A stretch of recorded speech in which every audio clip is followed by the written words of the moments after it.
So, hello everyone. Welcome to easy maths. और मेरा नाम सौरभ है और आज हम सैम्पल पेपर सॉल्व करेंगे class 12th। First section A के साथ हम स्टार्ट करने वाले हैं।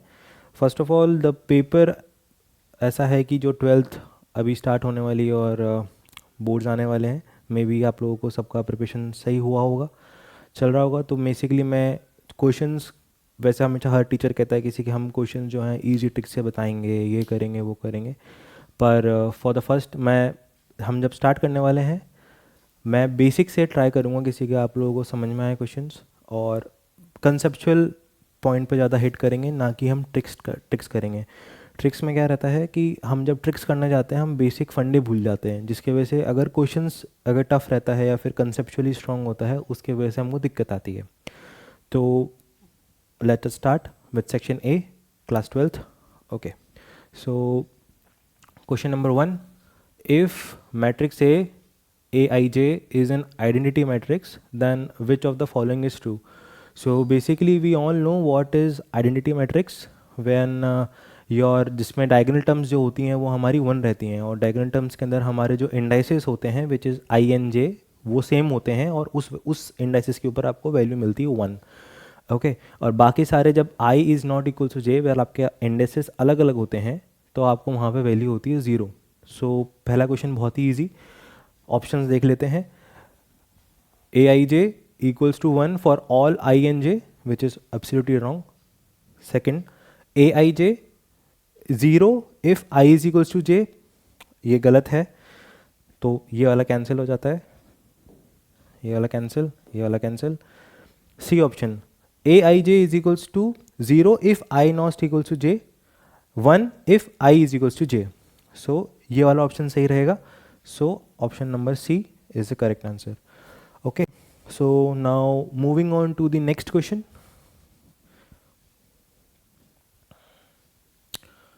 Okay, so let r plus denote the set of all non-negative real numbers, then the function f r plus to r plus defined as fx is equals to x square plus 1 is. So basically हमें इस question में बताना है कि जो हमारा function है वो 1 1 और ऑन टू है कि नहीं। सो बेसिकली फर्स्ट 1 1 और ऑन टू का फंडा ये रहता है कि 1 1 मतलब कि आपको एक x के ऊपर एक वैल्यू मिल रही है, और दूसरा जब ऑन ट्रू होता है तो आपका जो को डोमेन है और जो आपका रेंज है वो दोनों मैच खानी चाहिए। तो को डोमेन यहाँ पे हमें दे रखा है को डोमेन आर प्लस, और हमारे को फर्स्ट हम जब चेक करेंगे ऑन टू के लिए तो हमें रेंज निकालनी पड़ेगी फंक्शन की। So let us first check कि फंक्शन 1 1 है कि नहीं। तो बेसिकली फंक्शन का 1 1 होने का हम सबसे बढ़िया रहता है कि अगर आपको ग्राफ पता है कि कैसा दिख रहा है उस फंक्शन का ग्राफ, तो it will be very easier for you to determine whether the function is 1 1 और not. So let us first draw the graph of x square plus 1। सो अगर मैं देखूं तो यहाँ पे एक्स स्क्वायर प्लस 1 का ग्राफ अगर आपको दिख रहा हो तो एक्स स्क्वायर प्लस 1 का ग्राफ ऐसा रहेगा, ये वाई एक्सिस, ये एक्स एक्सिस, ये वैल्यू 1 रहेगी, और ये फिर आपका एक्स स्क्वायर प्लस 1 का ग्राफ रहेगा। मैं आधा पार्ट ड्रॉ क्यों नहीं कर रहा? आधा पार्ट ड्रॉ इसलिए नहीं कर रहा क्योंकि हमारे को जो हमारे को डोमेन दिया हुआ है वो आर प्लस से दिया हुआ है, नेगेटिव रियल नंबर्स नहीं है हमारे डोमेन में, तो इसलिए सिर्फ फंक्शन ऐसे दिखेगा हमें। ठीक है, तो हमें दिख रहा है किसी की हमारा एक x के ऊपर हमें सिर्फ एक वैल्यू मिल रही है, तो विच मीन्स कि हमारा जो फंक्शन है वो 1 1 है। ठीक है, बात रही ऑन टू की। अब ऑन टू में ये होता है कि हमारा जो को डोमेन है और रेंज है वो सेम होनी चाहिए। हमें इसमें पता पड़ रहा है कि जो हमारे फंक्शन की जो रेंज है वो आ रही है 1 से लेके इन्फिनिटी तक, विच मीन्स हम 0 से लेके 1 तक के नंबर्स मिस आउट कर रहे हैं। इसका मतलब क्या हुआ कि हमारा जो कोडोमेन और रेंज है वो सेम नहीं है, तो ये फंक्शन 1 1 है पर ऑन टू नहीं है। Okay, so the option C is the right answer, 1 1 but not onto. Okay, so now let's move on to the next question, which is question number 3। Let matrix A B and CD be a square matrix such that adjoint A is equals to A, then A plus B plus C plus D is equal to what. So basically अब ये वाला function, ये बहुत ही classic question है, बहुत ही easier side के ऊपर।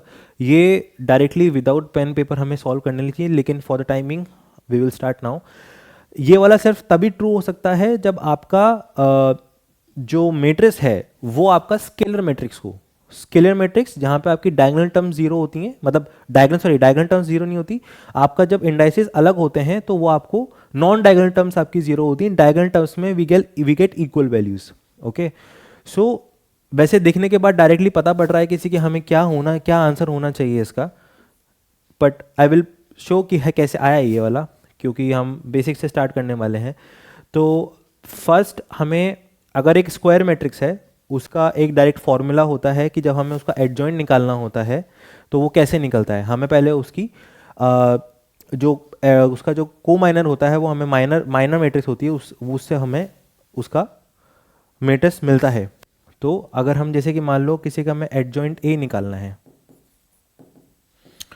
तो इस वाले टर्म के लिए सपोज हमें फर्स्ट वैल्यू निकालनी है उसकी, तो हमें क्या रहेगा, किसी के हम पहले ये वाला छोड़ेंगे, ये वाला छोड़ेंगे, और क्योंकि इसका इंडेसेस 1,1 है विच विल गिव यू -1 की पावर 2, तो हमारा जो होगा -1 की power 2 is 1 into D. Okay, second term जब हम ये वाला छोड़ेंगे, ठीक है, तो विच इज सी अगेन, इसका इंडेसेस 1,2 है, -1 की पावर 3, 1 + 2 -1 की पावर 1 + 2 विच इज -1 की पावर 3 इज -1, और इसका हमको इंडेक्स मिलेगा -c। Okay, now again for this part, इस पार्ट के लिए 2,1 again -b, same logic.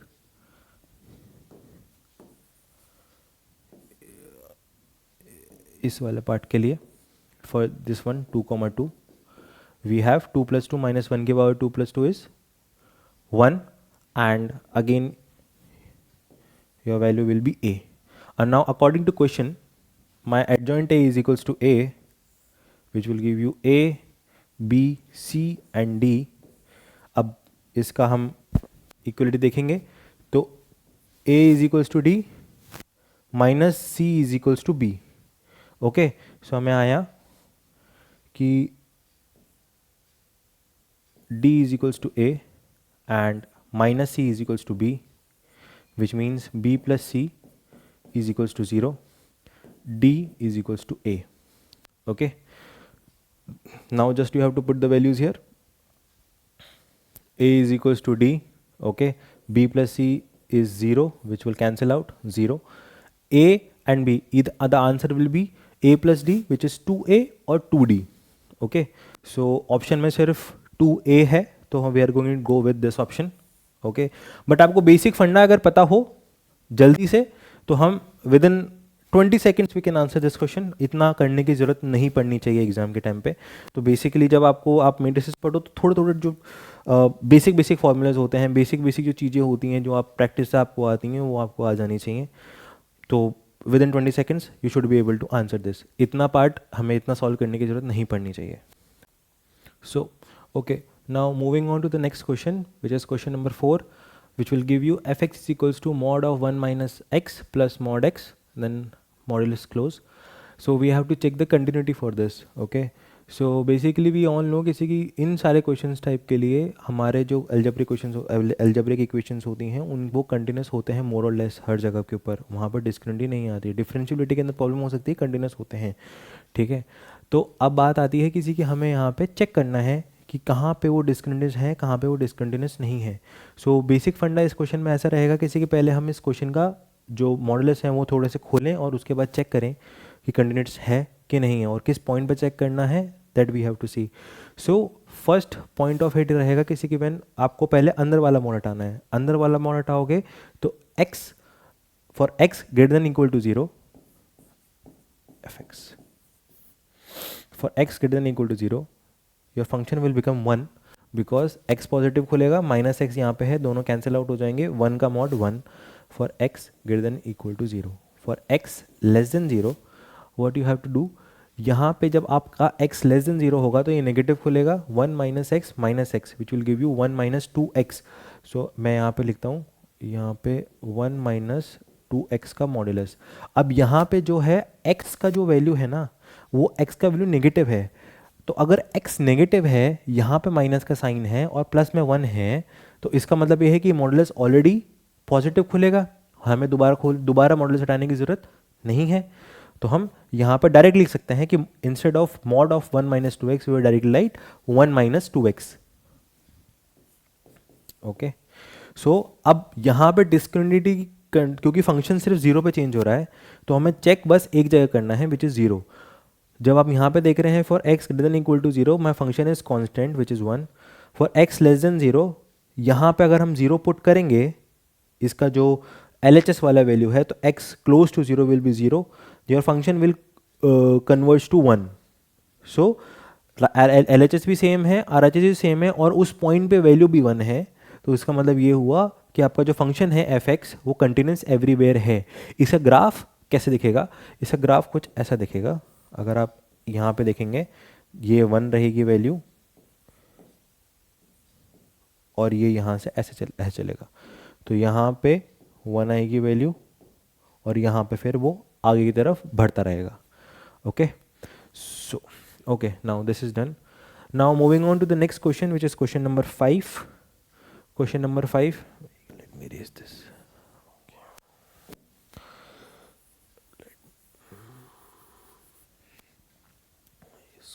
Sky will take this.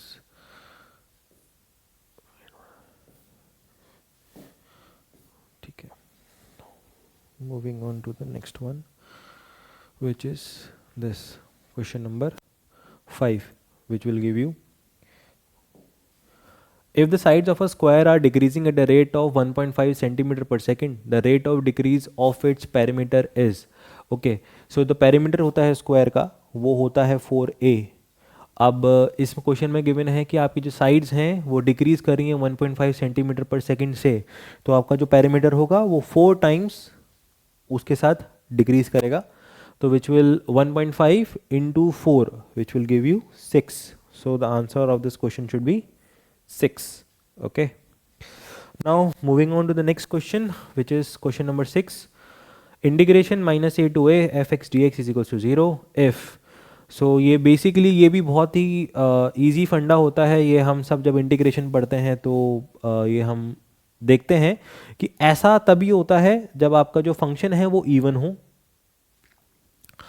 मतलब जहाँ पे आपका जब आपका फंक्शन ऑड हो और आपका जब इंटीग्रल लेते हो तो उस फंक्शन में आपका वो एक -a to a के सिमेट्रिक इंटरवल्स के अंदर वो वैल्यूज़ कैंसिल आउट हो जाती हैं। ओके, सो अगर हम यहाँ पे देखने जाएंगे तो हमारा ऑप्शन क्या दिख रहा है हमारे को? Option number D. अगर आपको उसको प्रूव भी करना है तो एक बार हम प्रूव भी कर सकते हैं। कैसे रहेगा प्रूफ? तो अगर हम यहाँ पे देखें -a to 0 f(x) dx plus integration 0 to -a f(x) dx is equals to 0। Okay, अब इस वाले पार्ट को पॉजिटिव x, इस वाले पार्ट को आप वहाँ पे ले जाओ, ये रहेगा 0 f(x) dx -a to 0 f(x) dx, negative sign में भी थोड़ा सा इसको वहीं पे रख लेना चाहिए, थोड़ा सा क्लियर स्पेस में। यहाँ पे मैं इसको आगे यहाँ पे सॉल्व कर रहा हूँ। तो अगर देखेंगे integration of 0a f(x) dx is equals to negative of -a 0 f(x) dx। तो अब हमें यहाँ पे बस कुछ नहीं करना है, यहाँ पे हमें x की जगह -x पुट करना है, और आपका ये वाला पार्ट इंटीग्रल का और ये वाला पार्ट इंटीग्रल का सेम आएगा, और यहाँ पे नेगेटिव साइन रह जाएगा। तो इससे हमारा आंसर आ रहा है option number D. Okay, so now moving on to the next one, question number 7, x log x dy by dx plus x is equals to 2 log x is an example of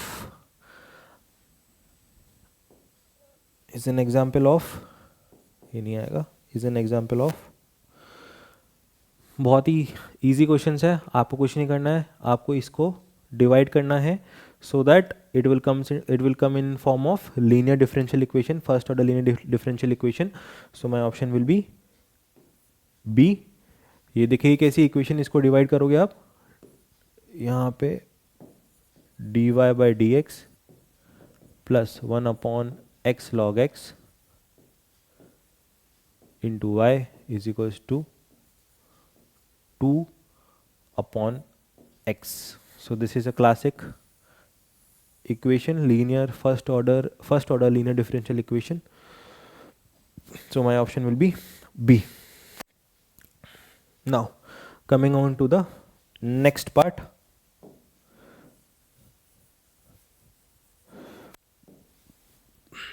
If A vector is equals to 2 I cap minus j cap plus k cap and B vector is equals to I cap plus j cap minus k cap, then A and B are इसमें हम इनका dot ले सकते हैं। इसका अगर हम dot लेते हैं A वेक्टर और B वेक्टर का, तो क्या आएगा, जब हम इसको डॉट लेंगे A dot B, A vector dot B vector, अगर हम देखेंगे तो क्या आएगा, 2 into 1 2 minus J into minus 1 into plus 1 minus 1 plus 1 into minus 1 which will give you 0। तो इसका मतलब ये है कि हमारे जो वेक्टर्स हैं उनके बीच में जो एंगल है वो 90 डिग्री का है, तो क्योंकि उनका डॉट जो आ रहा है वो 0 आ रहा है। तो the option will B D. So okay, so question number 9, if alpha, beta, gamma are the angles which a line makes with positive directions of x, y and z axis respectively, then which of the following is not true? Is not true. So basically we usually use this part, cos square alpha plus cos square beta plus cos square gamma is equals to 1. So from this option your D will come, because so how you will write, you will convert this cos square to 1 minus sin square alpha, 1 minus sin square beta, 1 minus sin square gamma. From there you will get D. So for this, for C option, what you have to do, you have to multiply B by 2 all over 2. So 2 cos square alpha plus 2 cos square beta plus 2 cos square gamma is equals to 2. So again you have to convert that 2 cos square alpha into your cost, आपके जो double angles होते हैं उस वाले फॉर्मूले के अंदर. So basically your 2 cos square alpha will go to 1 plus cos 2 alpha. Again similarly you have to do with beta, similarly you have to do with gamma. So basically your C will also come after solving that. So basically of the only option which is not true here is option number A. Okay. The restriction imposed, question number 10, the restriction imposed on decision variables involved in an objective function of a linear programming problem are called. So basically ये वाला बहुत मतलब question कोई मतलब एक normal theory question है, which is called, we call those as constraints. Okay. Now question number 11, let E and F be the two events such that PE is equals to 0.1, PF is equals to 0.3, PE union F is equals to 0.4, then probability of F given E has occurred is. So basically first, what is the probability of this? You have to do probability of F given E is probability of E intersection F divided by probability of E. Okay. So from this information you have to deduce what is the value of P intersection F. So P E union F is equals to P E plus P F minus P E intersection F. Okay. We have this as 0.4, PE is 0.1, PF is 0.3 minus probability of E intersection F. Okay. From here we can say probability of E intersection F is 0. From you put this value here, you will get answer as 0. Okay. Now, moving on, next question. If A and B are two skew matrices, skew symmetric matrices, then what is then AB plus BA is what? So basically, what a skew symmetric matrix is? Skew symmetric is where your A transpose is equals to minus A. Okay. So now, what you have to do, you have to find AB transpose is what? AB transpose is equals to B transpose A transpose. Okay, so what is a मतलब हमें पता है कि जो B है वो skew symmetric है, तो B transpose will be minus B. Okay, A transpose is what? A transpose हमारा हो जाएगा minus A, which is will give B comma A. Okay, now what we have to do, given this AB plus BA transpose, you will get AB transpose plus BA transpose. AB transpose is BA. Similarly, AB transpose will be AB, which will again give you AB plus BA. So AB plus BA transpose is equals to AB plus BA. This is a property of a symmetric matrix. Okay. Now we will move on to the next part.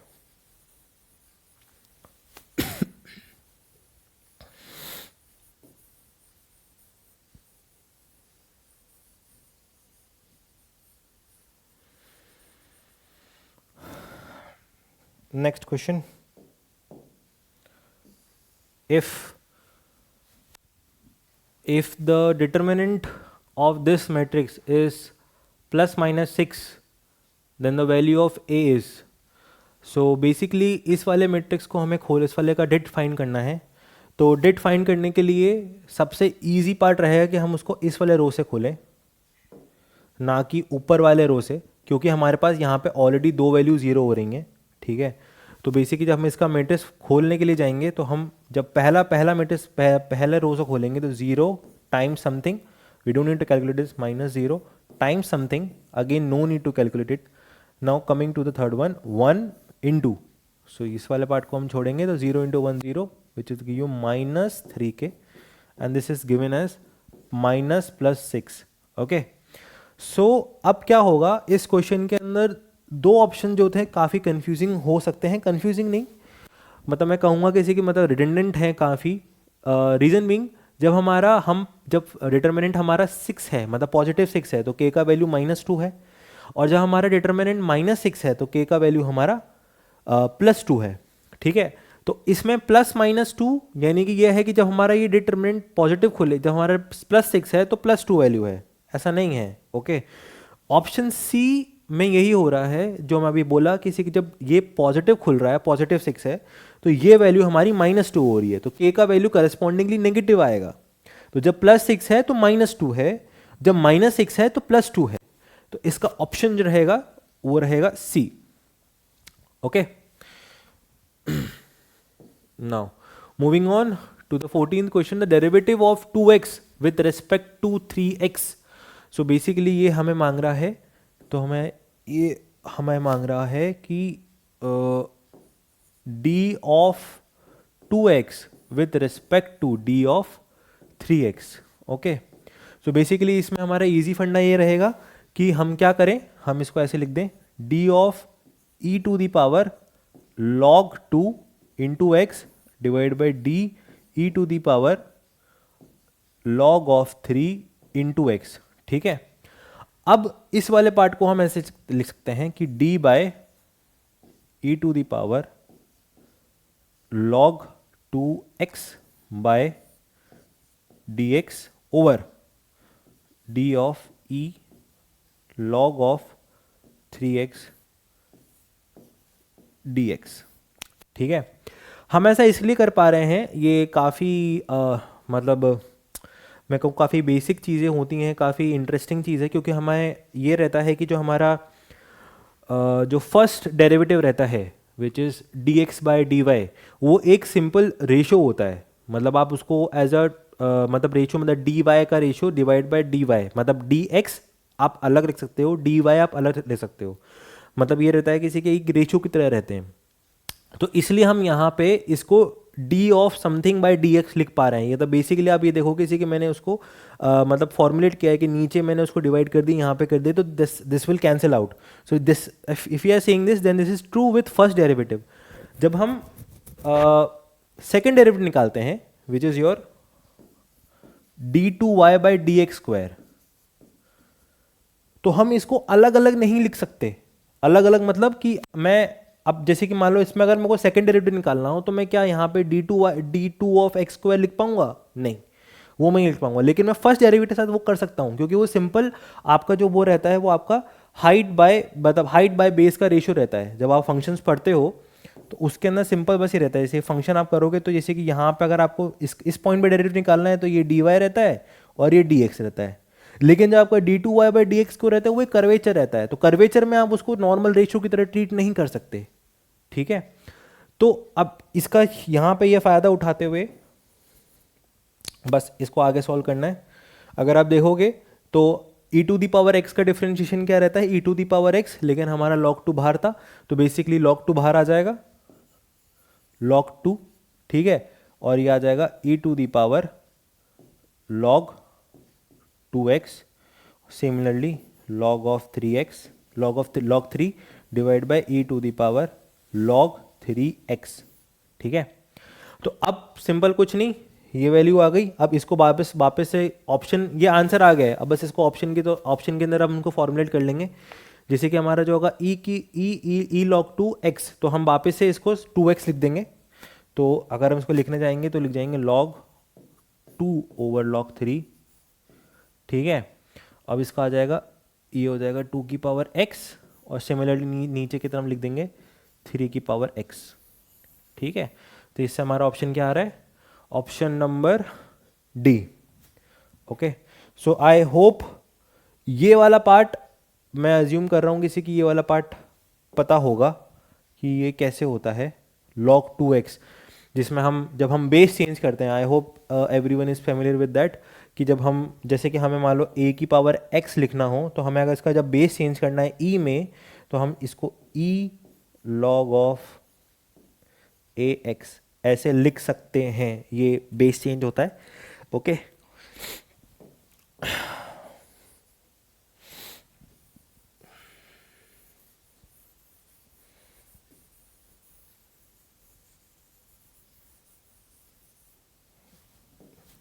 okay, next, if if the mod value of a vector is equals to 2, then and k lies between -3 and 2 inclusive, then this k times a vector का mod lies between which range? So basically इसके अंदर बस कुछ नहीं, date को distribute करना है, date को नहीं मतलब मॉडुलस को डिस्ट्रीब्यूट करना है, sorry. Okay, so your mod of के, और इसका वैल्यू 2 है तो बेसिकली 2 मॉड के। ओके, सो मॉड के का मतलब ये रहा किसी की, क्योंकि आपका जो वैल्यू मॉड मतलब आपको पॉजिटिव वैल्यू लेनी है, और पॉजिटिव मैक्सिमम वैल्यू जो के की जा रही है, अगर आप, क्योंकि के का वैल्यू नेगेटिव में माइनस में 3 हो रहा है, तो जब उसको मॉड लोगे तो मैक्सिमम वैल्यू 3 हो जाएगी। तो 3 into 2 which will give you 6, और उसका मॉड के का मिनिमम वैल्यू रहेगा 0, और 2 into 0 is 0। So which option it is A. So मैं एक बार वो लिख देता हूँ कि मैं क्या कहना चाह रहा था, कि के जब अपना 2 और -3 के बीच में लाई करेगा तो मॉड के आपका 3 और 0 के बीच में लाई करेगा। ठीक है, उस फंडे से हमारा ऑप्शन नंबर ए निकल के आ रहा है।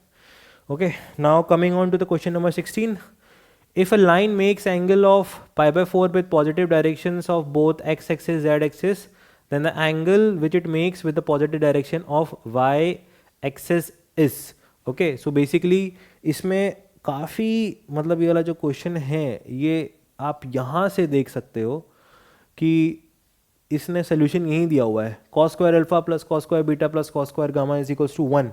और आपको यहाँ पे गिवन है कि कॉस अल्फा और कॉस गामा का वैल्यू पता है, हमें कॉस बीटा का वैल्यू निकालना है। तो ये वैल्यू हम डायरेक्टली यहाँ से निकाल सकते हैं। कैसे निकालेंगे? Cos square alpha, cos of pi by 4 is 1/√2, उसका square is 1/2, so 1/2 plus cos square beta plus 1/2 is equals to 1. Okay, so here your cos square beta will be 0. Now you can select which option it would be. It would be option number A, right? Okay, so now coming on to the next part, question number 17, of the following which group of constraint represent the feasible region given below। तो इस वाले के अंदर बस hit and try, आपको option देखने हैं, option eliminate करने हैं। ओके, सो अगर हम देख रहे हैं कि जब ये वाली लाइन है इससे ऊपर वैल्यू जा रही है तो हम देख सकते हैं x + 2y when greater than 76 this reason will कम।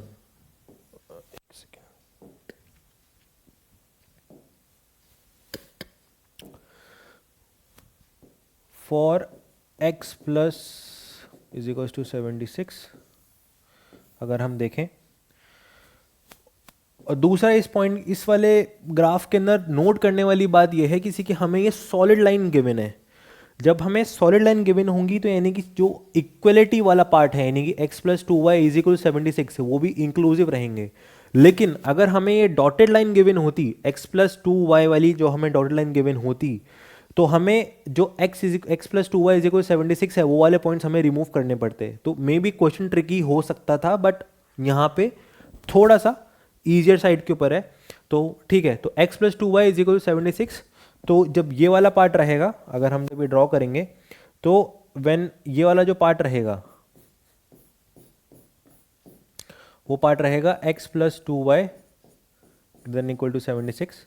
ठीक है, और दूसरा वाला जो हमको इक्वेशन गिवन है 2x + y = 104। ओके, सो मैं इसी वाले पार्ट के अंदर ड्रॉ कर देता हूँ। ये ऐसा कुछ रहने वाला है। Okay, so maybe with a different, okay maybe with a different pen I can draw. जैसे कि मैं यहाँ पे लेता हूँ, ठीक है, ये है 2x + y = 104। ओके, सो अब हमारा जो ये रीजन है ये वाला पार्ट, ये तो इस वाले पार्ट का हो गया। ओके, अब ये वाला जो पार्ट है, ये वाला जो पार्ट है, this will be for 2x + y < or = 104। okay, so the common region will be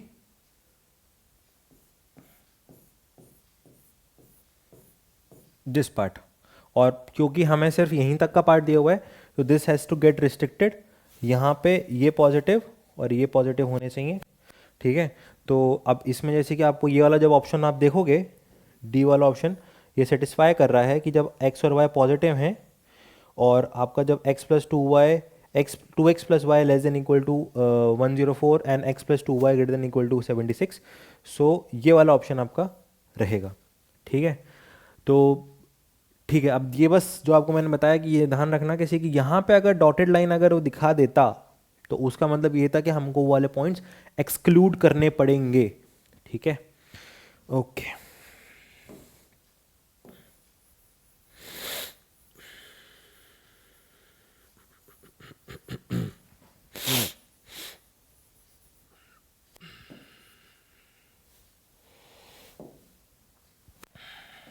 Okay, now moving on to the next one. If A matrix A is equals to 2 0 0 0 3 0 0 0 5, then find the A inverse. So what is A inverse? A inverse is ADJA divide by det of A. det of A एक ये आपका diagonal matrix है, तो इसमें आप सारी diagonal values को multiply करोगे तो आपके पास डायरेक्टली डिटर्मिनेंट आ जाएगा. तो जो det A का वैल्यू है विच det A का वैल्यू हो जाएगा 2 into 3 into 5 which will give you 30. Okay. Now coming on to the finding what is the value of adjoint of A. Adjoint of A will be, okay, the first index is positive. Okay, so when you will write this as a 15, okay, this will be again 0. Okay, when you will find it 0 into 5 0 into 0. इस वाले part के लिए भी 1,3 के लिए भी same चीज़ रहेगी. 0 into 0 3 into 0 again 0. Okay, you will go again, this will be 0 for this. For this part what you have to do, 2 into 5 into 0 into 0 which will be again plus 10. For this part, for this indices again it will be 0. Okay, or for this part, for this value we have to do 2 into 3 and your 0 into 0 which will give you 6 0 0. So basically एक ये भी फंडा है कि अगर आप एक आपके पास डायगोनल मैट्रिक्स है उसका जो इन्वर्स आएगा वो भी एक डायगोनल मैट्रिक्स ही आएगा. तो अगर आपको ये भी चीज़ अगर आप समझ पा रहे हो तो आप इजीली विदाउट यूजिंग किसी के आप हमेशा इन वाले पॉइंट के ऊपर ध्यान दो. आप डायरेक्टली बस ये वाले पॉइंट निकाल सकते हो फटाफट कि ठीक है भाई, हाँ पता है कि डायगोनल मैट्रिक्स आने वाले, तो बाकी वाले जो इंडेक्सेस आए कॉमर्स भी उनके टाइम वेस्ट क्यों करें, वो हम डायरेक्टली 0 रख देंगे. ठीक है, तो ये हमारे पास एडजॉइंट ए आ गया. अब इसको det A से डिवाइड करना है. ठीक है, अब ये वाला ऑप्शन हमको कहाँ देखना है, इसको आप अंदर भेज दो. ठीक है, तो फर्स्ट वाले पार्ट के लिए आप इसको अंदर भेजोगे तो आपको ऐसा कुछ दिखेगा. 15/30 हाफ अदर 0. ठीक है, 0 10/30 1/3 0 0 0 0 एंड 6/30 इज 1/5. सो कौन सा ऑप्शन निकल के आ रहा है? Option number A. Okay, easy peasy. Okay, now moving on to question number 19, assertion and reasoning. Okay, जब हमारे टाइम में नहीं हुआ करते थे ये अभी नए आ गए हैं. ठीक है, काफ़ी famous assertion and reasoning. Competitive exams के अंदर भी आपको देखेंगे कि आप एक कुछ असर्शन करते हो, उसके पीछे का रीज़न आपको दूसरे स्टेटमेंट में दिया जाता है. आपसे पूछा जाता है किसी कि क्या जो आप असर्ट कर रहे हो उसका रीज़न जो हमने दिया है वो क्या सही है या गलत है. ठीक है, 4 ऑप्शन रहते हैं. ऑप्शन सेम रहता है हमेशा कि जब दोनों सही हैं, आर सही रीज़न है, दोनों आप असर्शन भी सही बोल रहे हो, रीजनिंग भी सही बोल रहे हो, लेकिन आर करेक्ट एक्सप्लेनेशन नहीं है उस चीज़ का, दोनों गलत हैं, या फिर ए सही है मतलब असर्शन सही है लेकिन रीजनिंग गलत है. ओके, सो पहला चीज़ assertion, every scalar matrix is a diagonal matrix. ठीक है, तो इसमें ये रहेगा कि ठीक है सारे स्केलर मैट्रिक्स होते हैं वो डायगोनल मैट्रिक्स होते ही हैं. और स्केलर मैट्रिक्स के अंदर जो आपकी जो नॉन डायगोनल मतलब जो नॉन डायगोनल टर्म्स है वो 0 होती हैं, जो डायगोनल टर्म्स होती हैं वो सारी आपकी इक्वल होती हैं, सपोज के. ठीक है, अब आते हैं रीजनिंग में, तो असर्शन सही है. ठीक है, now coming on to the reason part. In a diagonal matrix all the diagonal elements are 0. Diagonal matrix के अंदर डायगोनल टर्म 0 होती हैं, ये तो गलत है ना. तो यानी कि क्या हुआ, असर्शन सही है, रीजनिंग गलत है, मतलब रीजन है ही नहीं, reason R is false. So option number C, A is true but R is false. Okay, now coming on to the last question of section A. Assertion A, projection of A vector on B vector is same as projection of B vector on A vector, and reason number, इसका reason दिया हुआ है angle between A vector and B vector is same as angle between B vector and A vector numerically. ठीक है, reasoning सही है, reasoning I mean as a statement reason सही है. असर्शन की बात यह आती है किसी की projection of A vector on B vector is same as projection of B vector on A vector. ये एक्चुअली मेरे को क्वेश्चन थोड़ा सा हाफ लगा. रीजन बीइंग ये प्रोजेक्शन बोल रहा है, प्रोजेक्शन 2 टाइप के होते हैं. एक होता है आपका वेक्टर वाला प्रोजेक्शन जो कि आपका यूजुअली सेम होता है नहीं. ठीक है, और एक होता है स्केलर प्रोजेक्शन. स्केलर प्रोजेक्शन के लिए आपका जो मॉडुलस होता है, मतलब जो आपकी मॉड होती है ए वेक्टर बी वेक्टर की, वो सेम होनी चाहिए, उसके बाद ही प्रोजेक्शन सेम होता है. ठीक है। तो मे बी इनको शायद से यहाँ पे स्केलर प्रोजेक्शन मे बी अगर एक बेटर, अगर कुछ ज़्यादा अगर टेक्निकल टर्म्स में कोई इंसान जाएगा तो थोड़ा कंफ्यूज हो सकता है, पर ठीक है। ट्वेल्थ का मतलब इन्होंने प्रोजेक्शन लिखा है तो मैं यहाँ पे मान के चल रहा हूँ कि ये स्केलर प्रोजेक्शन की बात कर रहे हैं, यहाँ पे वेक्टर प्रोजेक्शन की बात नहीं कर रहे हैं, ठीक है। तो स्केलर इसमें असर्शन लिखा हुआ है projection of A vector on B vector is same as projection of B vector on A vector, लेकिन उसका रीजन आर सही नहीं है। ओके, तो इसमें अगर मैं बोलूं किसी की A is false but R is true, मतलब ए तो नहीं होगा obviously, both A and R true but R is not the correct expression, but हम कह नहीं सकते, जरूरी नहीं है ना कि आपका जो प्रोजेक्शन हो वो सेम हो हर बार, है ना। तो ए तो सही नहीं है, तो बी भी नहीं होगा, ऑप्शन बी तो नहीं है। A is true but R is false, ये भी नहीं है सही, ठीक है। फिर बचा एक ही option D, A is false but R is true, ठीक है। तो option number D. Okay, so this completes your section A.